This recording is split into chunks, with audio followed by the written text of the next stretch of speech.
Episode की starting diamond head से होती है। डायमंड हेड की कुछ चोरों को पकड़ते हुए वीडियो न्यूज़ में दिखाई जा रही होती है और वह वीडियो न्यूज़ विल गेट्स भी सुन रहा होता है। विल गेट्स के एलियन और रोबोटिक ड्रोन्स को अर्थ पर भेजने की बात करता है, मगर विल गेट्स मना कर देता है क्योंकि विल गेट्स अब मुकम्मल तौर पर ठीक हो चुका होता है और अब वो खुद ओमनिट्रिक्स हासिल करना चाहता है। अब विल गेट्स खुद बेन से ओमनिट्रिक्स हासिल करने के लिए अर्थ पर जाएगा। बेन एकदम नींद से जाग जाता है क्योंकि इसने एक डरावना ख्वाब देखा था जिसमें विल गेट्स बेन से राब्ता करता है। ग्रैंडपा उसे तसल्ली देते हैं कि यह सिर्फ एक ख्वाब था, लेकिन जब बेन इन्हें बताता है कि विल गेट्स ने कहा है कि वो जल्द मुझसे मिलने आ रहा है तो ग्रैंडपा काफ़ी डर जाते हैं और इसी वक्त अपनी रस्ट बकेट को स्टार्ट कर लेते हैं। रास्ते में बेन ग्रैंडपा से पूछता है कि वो कहाँ जा रहे हैं, जिस पर ग्रैंडपा जवाब देते हैं कि इन्हें रात होने से पहले माउंट रशमोर पहुँचना है। बेन अपने लैपटॉप में बिजी होती है जबकि बेन अकेला बोर हो रहा होता है। बेन ग्वेन को अपने साथ खेलने का कहता है मगर ग्वेन इनकार कर देती है। बेन ग्वेन को तंग करने के लिए अपग्रेड में ट्रांसफॉर्म होकर ग्वेन के लैपटॉप में चला जाता है और सारा लैपटॉप अपने कब्जे में कर लेता है। ग्रैंडपा बेन पर गुस्सा करते हैं कि इसने ओमनिट्रिक्स एक्टिवेट क्यों की। इस वक्त वो किसी को अपनी तरफ अट्रैक्ट नहीं कर सकते, लेकिन जब बेन इनसे पूछता है कि वो भला क्यों किसी को अपनी तरफ अट्रैक्ट करेंगे तो ग्रैंडपा बात गोल कर जाते हैं। इतने में बेन भी नॉर्मल हो जाता है। दूसरी तरफ विल गेट्स को ओमनिट्रिक्स के एक्टिवेट होने का पता चल जाता है और वो इसके जरिए ओमनिट्रिक्स की लोकेशन भी ट्रेस कर लेता है। फिर वो अपने स्पेसशिप इसी लोकेशन पर डालने को कहता है, लेकिन बेन के नॉर्मल होने पर ओमनिट्रिक्स की लोकेशन भी खत्म हो जाती है। मगर विल गेट्स अब परेशान नहीं होता क्योंकि वो जान गया था कि अब उसे बेन को अपने सामने कैसे लाना है और उससे ओमनिट्रिक्स कैसे लेनी है। विल गेट्स को जहाँ ओमनिट्रिक्स की लोकेशन मिली थी वहाँ आसपास के इलाके में ही अपनी स्पेसशिप लैंड करता है। विल गेट्स के रोबोटिक ड्रोन्स और खुद विल गेट्स आसपास तबाही मचा देते हैं। दूर से गुजरते हुए बेन और ग्वेन की नज़र तबाही से उठते धुएं पर पड़ती है। बेन ग्रैंडपा का ध्यान भी उस तरफ दिलाने की कोशिश करता है मगर ग्रैंडपा मुकम्मल इग्नोर करते हुए अपने रास्ते की तरफ गामजन होते हैं। विल गेट्स हर तरफ मजीद तबाही फैलाने लगता है और विल गेट्स ऐसा बेन को बाहर निकालने के लिए ही करता है ताकि बेन लोगों की मदद करने के लिए सामने आए और विल गेट्स इसको पकड़कर ओमनिट्रिक्स ले सके। बेन रस्ट बकेट में बैठा हर तरफ धुआं उठता देखता रहता है, लेकिन फिर उससे बर्दाश्त नहीं होता और ग्रैंडपा के मना करने के बावजूद हीट ब्लास्ट में ट्रांसफॉर्म होकर शहर की तरफ निकल पड़ता है। बेन जैसे ही शहर पहुंचता है विल गेट्स के सारे ड्रोन्स बेन को घेर लेते हैं क्योंकि उन्हें सिर्फ बेन का ही तो इंतज़ार था। बेन सब ड्रोन्स को अपनी फायर पावर से गिरा देता है।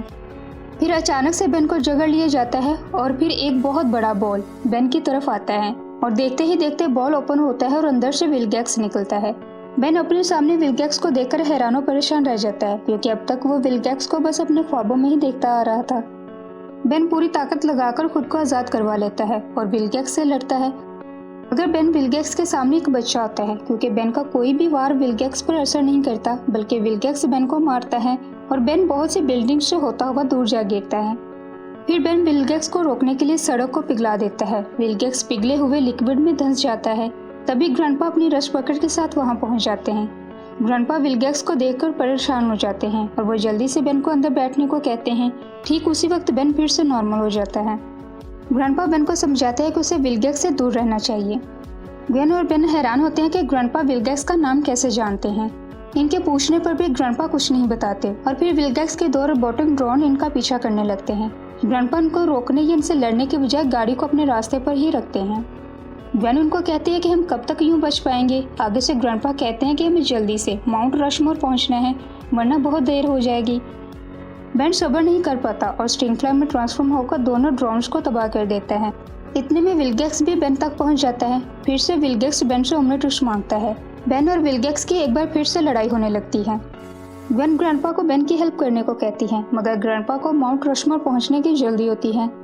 विल गेट्स बेन को पकड़ लेता है और ओमनिट्रिक्स को टच करता है जिससे बेन नॉर्मल हो जाता है। विल गेट्स ओमनिट्रिक्स को एक बच्चे के पास देकर गुस्से में आ जाते हैं क्योंकि अब तक वो एक बच्चे को काबू में नहीं कर पाए थे। विल गेट्स ओमनिट्रिक्स को निकालने की कोशिश करता है मगर ऐसा करने से विल गेट्स को झटका लगता है और वो दूर जा गिरता है। विल गेट्स समझ जाता है कि ओमनिट्रिक्स बेन के डीएनए से मैच कर गया है, इसलिए ओमनिट्रिक्स अब ऐसे नहीं निकलेगी। इसलिए वो बेन को अपने साथ लेकर जाने लगता है। दूसरी तरफ ग्रैंडपा और ग्वेन माउंट रशमोर पहुंच जाते हैं। ग्रैंडपा ग्वेन को अपने साथ लिए सीक्रेट बेस जाते हैं। ग्रैंडपा मुख्तलिफ कबर्ड्स चेक करते हैं। हर कबर्ड में मुख्तलिफ वेपन्स होते हैं। ग्रैंडपा उनमें से एक वेपन उठा लेते हैं। विल गेट्स बेन को अपनी स्पेसशिप में ले आता है और उसमें बेन को एक मशीन के साथ बांधा होता है। विल गेट्स बेन को बताता है कि उसे नहीं पता कि इसके पास कौन सी चीज़ है और ओमनिट्रिक्स में कितनी पावर है। विलगेक्स मजीद बताता है कि वो इसे ओमनीट्रिक्स के जरिए और ओमनीट्रिक्स बनाएगा और फिर वो एक आर्मी तैयार करेगा। इसकी आर्मी के हर सोल्जर के पास अलग से ओमनीट्रिक्स होगी और इस तरह वो सारे यूनिवर्स को अपने कब्जे में कर लेगा और खुद राज करेगा। ग्रैंडपा ग्वेन को बताते हैं कि ये वेपन विलगेक्स के बायो सिग्नेचर से जुड़ा है और इस बार मैं इसको हरा दूंगा। ग्वेन इस बार की बात पर हैरान होती है कि क्या ग्रैंडपा पहले भी विलगेक्स से लड़ चुके हैं, लेकिन ग्रैंडपा ग्वेन की बात को इग्नोर करते हैं और ग्वेन को रस्ट बकेट के कैबिन में से एक बटन दबाने को कहते हैं। ग्वेन जैसे ही बटन दबाती है एक जीपीएस ट्रैकर निकल आता है और एक रेड सिग्नल नजर आता है। ग्रैंडपा बताते हैं कि ये ट्रैकर बेन की वॉच के साथ जुड़ा है और ये रेड सिग्नल बेन की लोकेशन को शो कर रहा है। अब ग्रैंडपा का रुख बेन की जानिब होता है। विलगेक्स स्पेसशिप को टेक ऑफ करने को कहता है और साथ ही ये भी कहता है कि वो जैसे ही अपने ऑर्बिट में पहुंचेगा तो वो इस प्लेनेट यानी कि अर्थ को तबाह कर देगा। ग्वेन और ग्रैंडपा उसी जगह पहुंच जाते हैं जहां विलगेक्स की स्पेसशिप थी। ग्रैंडपा देखते हैं कि विलगेक्स की स्पेसशिप टेक ऑफ के लिए तैयार होती है। ग्रैंडपा रस्ट बकेट में कुछ तब्दीली करते हैं जिससे रस्ट बकेट फ्लाई करने लगती है और ग्रैंडपा रस्ट बकेट को विलगेक्स की स्पेसशिप में ले आते हैं। अंदर विलगेक्स बेन के ओमनीट्रिक्स वाले बाजू को काटने वाला होता है कि ग्रैंडपा अपनी रस्ट बकेट के साथ आते हैं और विलगेक्स को टक्कर मारकर दूर फेंक देते हैं। विलगेक्स और ग्रैंडपा एक दूसरे को पहचान जाते हैं। यूँ लगता है जैसे विलगेक्स और ग्रैंडपा एक दूसरे को बहुत अच्छे से पहचानते हैं। ग्रैंडपा अपने साथ लाए वेपन से विलगेक्स पर फायर करते हैं। विलगेक्स स्पेसशिप से बाहर जा गिरता है। ग्रैंडपा फौरन से बेन के पास पहुंचते हैं। बेन ग्रैंडपा से पूछता है कि आप विलगेक्स को कैसे जानते हैं, जिस पर ग्रैंडपा जवाब देते हैं कि एक लंबी कहानी है। फिर पावर बढ़ने से ओमनीट्रिक्स में तब्दीलियां आने लगती हैं और बेन मुख्तलिफ एलियंस में ट्रांसफॉर्म होने लगता है। फिर बेन फोरआर्म्स में आकर खुद को मशीन से आज़ाद करवा लेता है। फिर विलगेक्स के रोबोटिक ड्रोन्स आ जाते हैं। बेन ग्रे मैटर और अपग्रेड में ट्रांसफॉर्म होकर सारे ड्रोन्स को तबाह कर देता है। ग्रैंडपा जल्दी से स्पेसशिप को कंट्रोल करने लगते हैं। इतने में विलगेक्स भी आ जाता है और वो ग्रैंडपा को जोर से किक मार के दूर फेंक देता है। विलगेक्स ग्रैंडपा को स्पेसशिप से बाहर फेंकने की कोशिश करता है। बेन फौरन आता है और विलगेक्स को पकड़कर स्पेसशिप से बाहर कूद जाता है। बेन और विलगेक्स दोनों माउंट रशमोर पर गिरते हैं। बेन गिरते हुए रिपजॉस में ट्रांसफॉर्म हो जाता है। ग्रैंडपा पीछे से स्पेसशिप को सेल्फ डिस्ट्रक्टिव मोड पर लगा देते हैं और फिर वो और ग्वेन रस्ट बकेट में बैठकर स्पेसशिप से निकलने लगते हैं। बेन चूंकि रिपजॉस बना होता है इसलिए उसे पानी की शिद्दत से ज़रूरत महसूस होती है और इस वजह से वो खुद को काफ़ी कमज़ोर महसूस करता है। विलगेक्स मौके का फ़ायदा उठाकर बेन पर अटैक करने लगता है, मगर तभी बेन एक्सेलराट में ट्रांसफॉर्म होकर वहाँ से निकल जाता है। दोनों में फाइट होती है, मगर ना तो बेन विलगेक्स का कुछ बिगाड़ पाता है और ना ही विलगेक्स बेन को पकड़ पाता है। फिर बेन डायमंड हेड में ट्रांसफॉर्म हो जाता है। विलगेक्स डायमंड हेड को पकड़कर जोर से ज़मीन पर दे मारता है और फिर बेन गोस्टविंड में ट्रांसफॉर्म होकर वहाँ से छुपकर निकल जाता है। विलगेक्स की नज़र अपनी स्पेसशिप पर पड़ती है जो कि माउंट रशमोर से गुजरती हुई लैंड कर जाती है। ग्रैंडपा और बेन रेस्ट बकेट में बैठे स्पेसशिप से निकलते हैं। बेन फौरन इनको देखने के लिए स्पेसशिप की तरफ जाता है, लेकिन इससे पहले विलगेक्स उन तक पहुंच जाता है। जब तक बेन इन तक पहुंचता है विलगेक्स ग्रैंडपा और ग्वेन को पकड़ चुका होता है। बेन तब तक वाल्डमट में ट्रांसफॉर्म हो चुका होता है। विलगेक्स बेन को कहता है कि फैसला अब बेन के हाथ में है कि उसे अब क्या करना है। बेन विलगेक्स के आगे सरेंडर कर देता है। विलगेक्स ग्रैंडपा और ग्वेन को छोड़ देता है और बेन को पकड़कर स्पेसशिप में चला जाता है।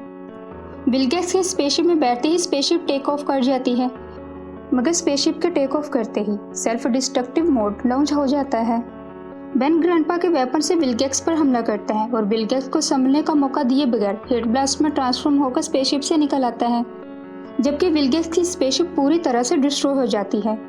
ग्रैंडपा और ग्वेन फौरन बेन के पास पहुंचते हैं। बेन मुस्कुराते हुए ग्रैंडपा से कहता है, ग्रैंडपा हमें कुछ बातें करनी है। और इसी के साथ हमारी फर्स्ट सीज़न की लास्ट और 13 एपिसोड ख़त्म हो जाती है। हम बहुत जल्द सीज़न 2 की भी एक्सप्लेनेशन आपके साथ शेयर करेंगे, लेकिन उससे पहले अगर आपने हमारे चैनल को सब्सक्राइब नहीं किया तो सब्सक्राइब कर लें ताकि आपको नेक्स्ट सीज़न की एक्सप्लेनेशन सबसे पहले और बासानी मिल सके। तब तक के लिए गुड बाय।